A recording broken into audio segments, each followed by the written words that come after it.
Hi guys. All right, I know I haven't done one of these in a very long time, but for good reasons. I will be doing this video more like a chit chat, nothing too serious, but kind of to update you on what has been happening with me as well as my hair, because my hair has been getting the grunt of everything that's been happening to me. But without much ado, let's get into it. Okay, so today is just going to be a very simple chit chat type video. I'm not going to be doing anything too extra. I will start getting back into the groove of actually doing proper videos for you guys, but I wanted to kind of walk you through my process of what I will be doing today and just kind of give you updates of what's been happening with me and kind of why I've been MIA, dealing with a little bit of imposter syndrome, and I'm just honestly balancing this new life of being a mom, being a wife, being a friend, being a sister, and still being me, right? Maintaining everything at the same time of my mentals and all of that. Anyway, not to digress, what I have done is I just pre-pooed my hair with a combination of keratin 2-minute reconstructor as well as the coconut oil. So I just mixed that together in my little bowl over here, and using just my fingers I just applied it all over my hair. Another thing that I should show you guys is I now part my hair differently when I want to apply product, because what has been happening with me, I've been experiencing breakage at my crown. So you guys will remember at some point I was dealing with a lot of postpartum hair loss. My hair was shedding like crazy. I lost my edges. Thankfully, they're back now. But in addition to losing my edges, I also lost my crown. So I had like bald spots in there. I probably didn't talk too much about it or show too much of it. I don't know why, to be honest. I feel like it just wasn't a focus for me. But now it's really obvious to me. So I'm paying a lot more attention to it. My edges are thankfully now grown back and actually filled in with a lot of my hair. So we're happy about that. So I'll show you guys how I part my hair now. So instead of doing the traditional 4 down the middle and to the side, what I've learned is it was putting a lot of tension here. So now I have to isolate this section and actually focus on it to make sure it's getting enough of whatever type of treatment I'm putting in there, be it protein or be it moisture. This section needs to be like its own, and it actually creates a lot less tension for me over there. So that's that. I am going to put on a conditioning cap. Just make sure that this all goes to the center.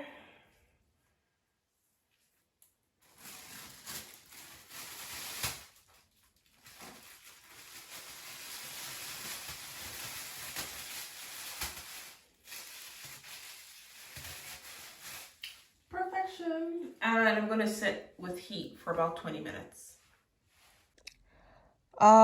So we are going to have this on for about 20 minutes, put it on the highest and let this work. I honestly have like a love-hate relationship with this version of the heating cap. I really love the hot head, which was the one that you just pop in the microwave for a few minutes and you have it on your head. I liked that one mostly because I could like go about my day. I don't have to be sitting in one place the whole entire time. But the difference with this one is this at least maintains the temperature for the whole 20 minutes, because I found that with the hot head, what would be happening is like after about 10 minutes, it gets cold and then you have to put it in the microwave again, which could be annoying. So it's like pros and cons, I guess, whatever works for your lifestyle. This is perfect because you don't have to think about reheating. It's plugged in into a constant electrical source. So the heat is a constant temperature the whole entire time. It's just, I'm just stuck here. Yeah. Really just rinsed out the protein treatment. I have that sitting in my hair for about 20 minutes with heat. I want to do Olaplex today just because of how my hair has kind of been behaving. And then after I finish with the Olaplex, I do plan on going in with deep moisture. So I'm going to do a moisturizing shampoo and moisture only conditioner. I ended up tilting my head over to wash it in the bathtub, so it's a little bit stringy right now. Anyway, so we are about to just section off our hair one more time. So my hair has just been t-shirt drying, and I'm just going to go in with Olaplex right now. So I have talked about it a little bit on here, where I've been dealing with postpartum hair loss. First of all, it started off with excessive shedding, and I was losing hair in like clumps and clumps and clumps almost every wash day for, I don't remember how long, but I know it went on for a while. Subsequent to that, all of my edges fell out, and I've talked about how I was able to grow my edges back. Thankfully, they're all filled in now. Then finally, the final part that I probably not talked too much about was I started developing CCCA, which is the central centrifugal form of alopecia, which is where your crown also gets affected. So at some point over the last year or so, I had developed a bald spot. I actually noticed the bald spot, I would say, earlier this year when I went to the salon, and my stylist was kind of doing my hair, and she told me that I had like a spot that had no hair in there, and then a few pieces where the hair was like really, really short and it looked like it was just starting to regrow. So I've been dealing with that. So this part of my hair is much shorter than the rest of my head, which is annoying because when I comb my hair all back, it looks like I have a gap of split ends there, but I really don't. It's just the hair that would typically cover it up is not long enough to reach the ends, and I don't want to have to cut my hair all over again and start that process. I've done that over the last 2 years. I'm good. I'm just going to nurture this back to health. Whenever it catches up, it will catch up. So what I'm doing right now is I'm going to go in with the Olaplex number 3. This baby has actually been very, very helpful for me in my relaxed hair journey, most especially after postpartum, because I felt like my hair just needed like that oomph of bond rebuilding. So this is a bit of an experiment. I don't know if I've ever tried the process of doing a protein reconstructor and then Olaplex 3. Hopefully I'm not doing too much, but I'm happy to be you guys' guinea pig. So let's see what happens today. So we're going in with Olaplex on number 3 on t-shirt dried hair. So like I said, this is how I now section my hair. I just make sure that this crown is its own section. It does a few things for me. Number one is it puts less tension on this side of my hair versus when I have it like 4 and then there's always like something pulling at the middle, so I don't have that tension anymore.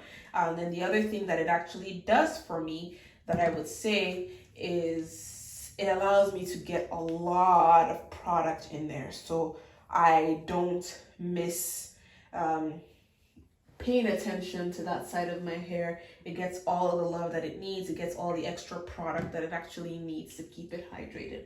Because what I also started observing is I've always known this, even when I was natural.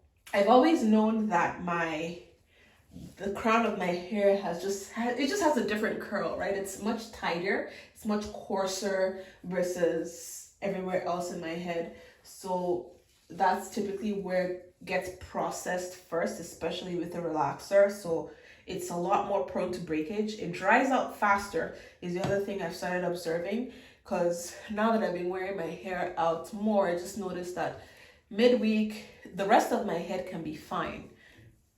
Say I wash my hair on Sunday and I go and see that my hair dry. Tuesday, my hair is still like fine, like the rest of my hair is still fine, but then my crown would be like parched. You would think, and it's been struggling. So like I realized that area of my hair needs not just moisture on a regular basis, it also needs that extra protein once in a while, and it also needs me to be gentler with the hair, because what I found that I was also doing was oftentimes when you're trying to comb your hair back, I would be ripping straight from the middle down, and because it's already a tighter curl, it just made it even more prone to breakage because I'm tearing out more pieces, which honestly, I wouldn't say I've always known this because I've never experienced this before, but I think as I'm getting older, my hair is just it's not here for the bullshit. Excuse my French, but yeah, it's just like, sis, I don't got time for this. I'm too grown. Take care of me or lose me. And yeah, that's what has happened to that area. So I just did the back, and now I'm gonna go and do the rest of my hair with Olaplex. Okay, so this is another thing I started doing now, is actually putting my hair in twists whenever I put product in my hair.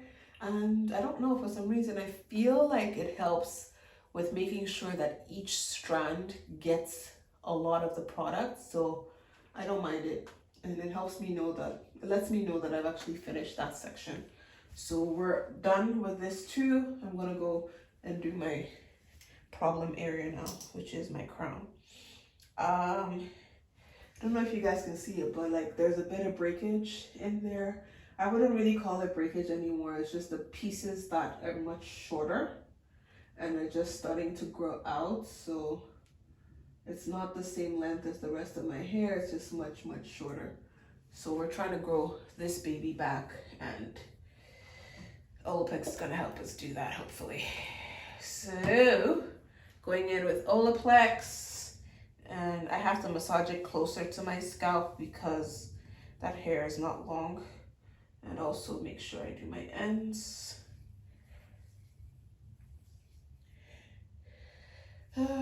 I don't really have a plan right now to manage my alopecia. I'm hoping that a lot of what I did with managing my edges and helping them grow back will also help this crown area, and that was pretty much focusing on the basics. I was doing regular scalp massages, so I would always massage my my edges on every day, I would say, using castor oil. I also used like a variation of oils, to be honest. Castor oil was definitely clutch. So I plan on trying that out for my crown, and just to see if that helps it out. I will also be slowing down on the protective styles because I found that when I was growing back my edges, I stayed away from protective styling. To be honest, I wasn't doing anything in terms of extensions to my hair. I would just braid my actual hair if needed. And for the most part, I was just wearing my hair in like low tension styles that would just cover my edges. And I think the other thing that I would say that I was doing when I was trying to grow out my edges was I was definitely washing my hair a lot more frequently. So the challenge with protective styling is, I feel like once your hair is at good health-wise, meaning you're not seeing excessive breakage, you're not seeing excessive shedding, it's strong enough to go like the 2 weeks, 3 weeks, 4 weeks, however long, without you doing a wash, right? Or like a deep protein or moisture treatment. But when it's in this fragile state, for me, I would much rather have access to my hair so that I can feel what's happening, right? You can't really do that if you have braids in. You can't really do that if you have a weave in. So the plan is to really go back to basics with what I did to help me grow out my edges. I'm going to do the same thing for my crown, which is low tension styling, low heat styling, and just doing deep treatments. I was doing deep treatments, if anything, twice a week. I used to do a co-wash as well. So I do co-wash midweek as well as a normal shampoo wash on the weekend, and I plan on doing that again at least consistently till the end of the year. So that's my plan to grow out my crown. So I'm hoping that really works and really helps me out. All right, so we've talked a little bit about what I plan to do to take care of my hair. You guys got to keep me honest because whew, Lord knows when that new growth comes in, the last thing I want to do is start dealing with two different textures. So the easiest thing is just to get braids in. But I'm hoping to be able to make it through this time. So keep me honest. The other thing that I would say that I really want to talk about, which I feel like goes unnoticed with hair loss, is the hair loss for me, in my experience now that I've gone through this process, it's a very, very complicated thing. I wouldn't say there's one thing that triggers your hair to start falling, or there's one thing that will make it start growing. It's more like, so I think I'd like to, maybe I use the analogy of like baking a cake. I can't say flour is more important than butter, or that sugar is less important than vanilla flavoring. If you get what I mean, all of these things are very important to making a good cake, as is the temperature at which you bake the cake, how long you put the cake in the oven. You know, that there's a lot of technicality, and I feel like that lesson translates to hair care, right? So a lot of us get really stuck on the, oh, I deep condition my hair every week. Well, but are you handling it gently? That's a question we all have to ask ourselves. Or what does your diet look like? Because I'm learning the hard way that if you're not eating properly, you might think it's cool. You might think, oh, just a little chocolate bar every day. You know, I haven't had a chocolate bar. You're not even eating a balanced meal. You're not eating protein. You're not eating like nutrients. Well, I'm learning the hard way, unfortunately, that it's fine and dandy to be able to get away with those things maybe when you're younger, but when you start getting older, your body just is like, you need to get it together, sis. Like, that's literally what your body will start telling you, and it just starts showing in places like your skin, your hair, your waistline. Yeah, so I'm learning. I am definitely learning. So I'm finding that with my hair loss, it's been a combination of diet impacting it, because there would be days where just the day going by and all I would remember to eat is like a cookie, right? A leftover cookie. And not because like I'm like, oh my God, so overwhelmed with work. I can't really say that, if I'm being honest. It's just, I just don't feel like cooking a salad. I just don't feel like doing something else. So like a cookie sounds nice. I would eat a cookie or have some yogurt or something, right? So I just wasn't paying attention to my macros from a diet perspective. The other thing that I found was also being detrimental to my hair was, and I honestly didn't know this, was I was actually dehydrated. I was not drinking half as much water as I needed to be drinking.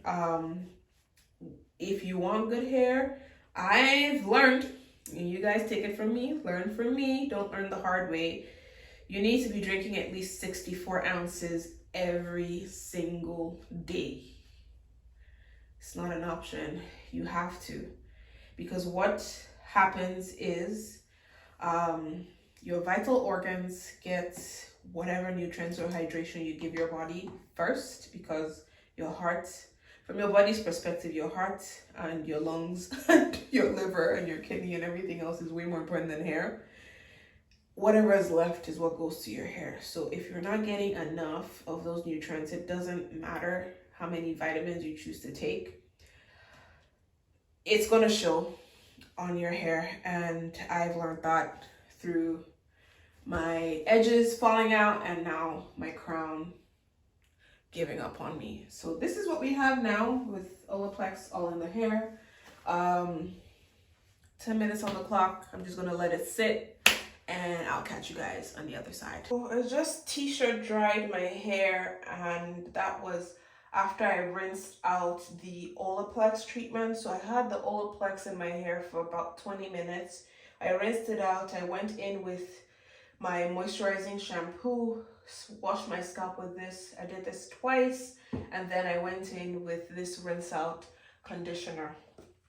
One thing that has honestly been a game changer for the last few months for me in my moisture retention for my hair is using a combination of a rinse out conditioner and a deep penetrating mask, which is just pretty much like a hair mask, a deep conditioner. That's the word I was looking for. So I now use a combination of a rinse out conditioner and a deep conditioner. What that means is after I shampoo my hair, I do like a co-wash with the regular rinse out conditioner. So I will apply it to my ends as well.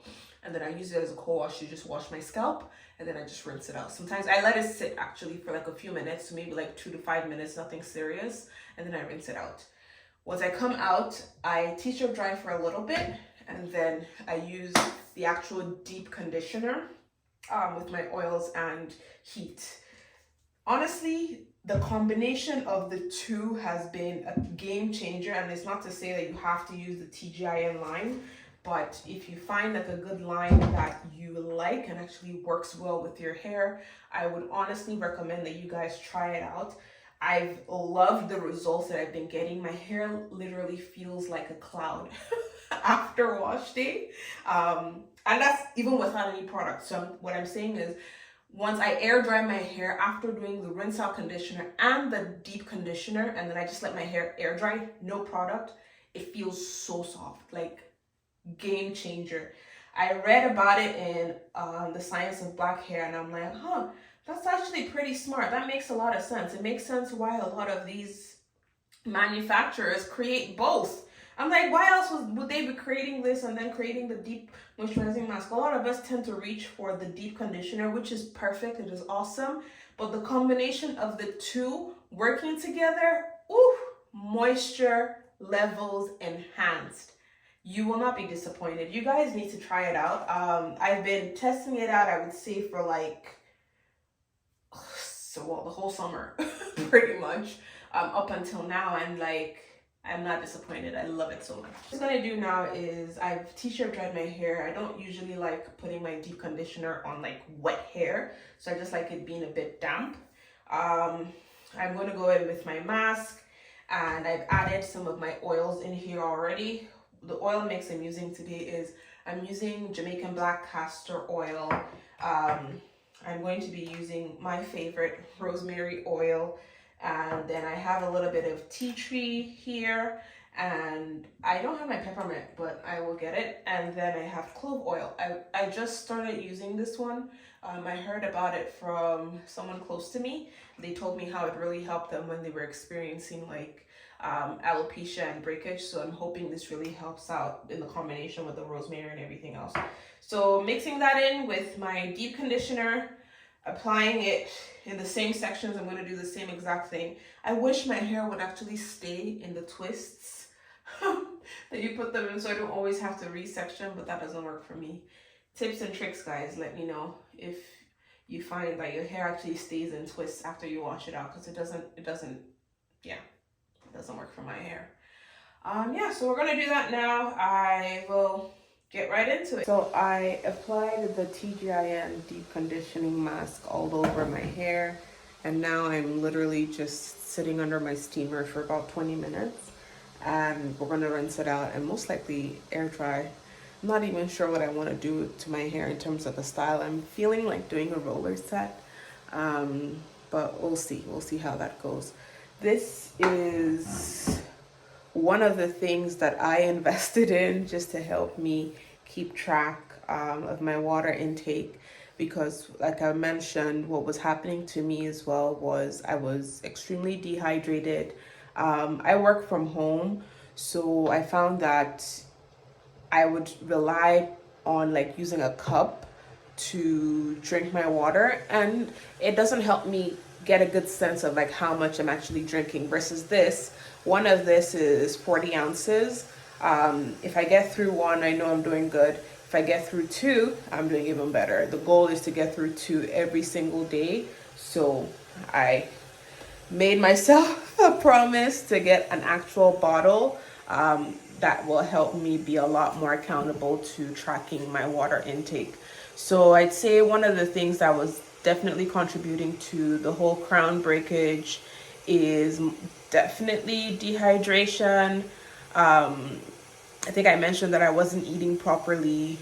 I wasn't eating enough, if you could say that, which is a weird thing, because you think, oh, I'm not eating enough, I should be fine. But apparently, you're getting older. You have to be able to nourish your body with like proper nutrients. So that was definitely happening to me. The last thing is I definitely genetically predisposed, because it does run in my family. So I wasn't shocked that it was gonna happen to me, but nonetheless, I am dedicated to the process of nursing my hair back to health. What is the plan to actually grow that section out? Like I said, doing a whole bunch of treatments. I think I'm just gonna try my best to continue with my routine. For a month, I want to challenge myself for at least a good month of no protective styles, meaning no extensions in my hair, and just use my natural hair, my own hair, to do low tension styles. And let's see what happens through the process. Maybe once it starts getting a bit colder, I start doing like U-parts, U-part wigs, things like that, which is my go-to style in the first place. But I want to be able to consistently give my hair that TLC that it craves. So more on a weekly basis, possibly twice a week, given that I'm also working out consistently. So I find that with sweat and all of that from my exercise, I definitely need like a cold wash during the week. I will definitely keep you guys posted on how I'm progressing with the crown area. As you can see, my edges have grown back, so I'm really grateful for that. My hair has retained length in every other section since I did my bob cut, but this crown area is just not giving it the look that I need it to have. So it's a setback. I'd say that.